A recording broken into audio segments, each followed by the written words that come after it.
안녕하세요. 연세군산병원에서 족부를 담당하고 있는 신동식 원장입니다. 원장님, 발에 통증이 생기지 않는 예방법이 있을까요? 평소 발에 무리를 주신다면 스트레칭을 꾸준히 해줘서 발목 근력을 키워주는 것이 좋습니다. 족저근막염은 잘못된 운동 방법, 과도한 운동, 불편한 신발 착용 등 우리의 생활 습관이 원인이 될 수 있습니다. 이러한 습관을 바로잡는 것이 치료의 첫걸음입니다. 평소 발에 통증이 자주 발생한다면 휴식을 취하거나 차가운 물수건이나 얼음을 이용한 냉찜질을 해서 통증을 완화시켜주는 것도 도움이 됩니다. 좀 더 적극적인 방법으로는 스트레칭이 있습니다. 보여드리는 그림처럼 평소 발바닥 근육과 아킬레스건을 정기적으로 스트레칭 해주시는 것이 족저근막염 예방에 도움이 됩니다. 원장님, 발 통증에는 신발도 영향을 끼칠까요? 하루 종일 신발을 신고 있기 때문에 발에 통증이 있다면 신발의 선택도 중요하죠. 발에 통증이 있는 분들은 적절한 쿠션과 1.5cm 이하의 굽이 있는 신발을 선택하시는 것이 좋습니다. 여성분들의 경우에는 하이힐을 신는 건 좋지 않습니다. 신발을 고를 때 꼭 신어보시고 발의 아치를 적절히 지지해주고 충격을 분산시켜주는 신발을 선택해야 합니다.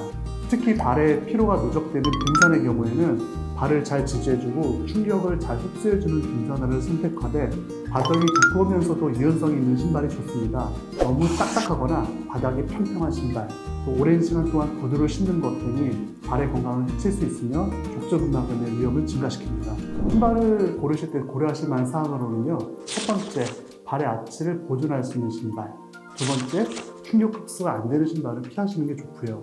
세 번째, 근육과 근막을 위한 스트레칭을 주기적으로 하셔야 되고요. 네 번째로는 뒤꿈치 충격이 덜한 것을 선택하는 것이 좋습니다. 직접 신어보거나 뛰어보시는 것이 좋겠고요. 그리고 기본적으로 발 모양이 맞는 신발을 고르는 것이 좋고요. 직접 신어보시고서 모양이 맞는 걸 선택하십시오. 발끝에 1cm 정도 여유가 있어서 발가락이 움직일 수 있어야 나중에 부딪히거나 부상을 당하는 경우를 줄일 수 있습니다. 또한 뒤꿈치에 신발 힐컵이 잘 맞는 신발을 신는 것도 중요하십니다. 등산하시는 분들에게 걷는 방법을 알려드리겠습니다. 일단 배낭은 본인 체중의 10% 이하로 하되 그조차도 무겁다고 느끼시면 좀 더 줄여서 가볍게 하시는 것을 추천드립니다. 그리고 오르막길을 걸을 때는 상체를 앞으로 살짝 숙여 무게중심을 앞으로 옮겨서 가슴, 무릎, 발끝이 일직선이 되도록 몸의 자세를 이동하시는 것이 좋습니다. 앞 발끝부터 내리면서 신발 발바닥 전체를 지면에 밀착시켜 충격을 줄이도록 합니다. 내리막을 걸을 때에는 뒤꿈치가 지면에 먼저 닿도록 합니다. 하산 시에는 무릎과 발목에 가해지는 하중이 체중의 3배 이상이기 때문에 보폭을 줄여서 다리의 부담을 줄이고 인체의 중심이 앞뒤로 쏠리지 않도록 주의하시고 내려가시는 것이 좋습니다. 아무리 힘이 있다고 하셔도 절대 뛰어서 내려가지 않는 것이 발 건강에 좋습니다. 원장님, 일상생활이 힘들 정도로 족저근막염 통증이 있으면 수술을 해야 할까요? 생활이 힘들 정도면 수술을 고려해보는 것도 하나의 방법입니다. 최근에는 관절경을 이용한 족저근막 절개술이 시도되고 있는데 이 방법의 성공률은 꽤 높은 것으로 알려져 있습니다. 하지만 근막 파열 등의 합병증의 가능성이 있으므로 당연히 수술은 전문가와 상의하셔서 결정하는 것이 필수겠습니다.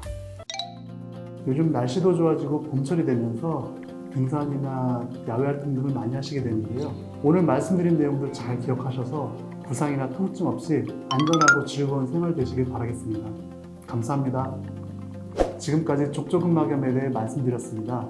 관절치구 연세군산병원 족부전담 신동식 원장이었습니다. 감사합니다.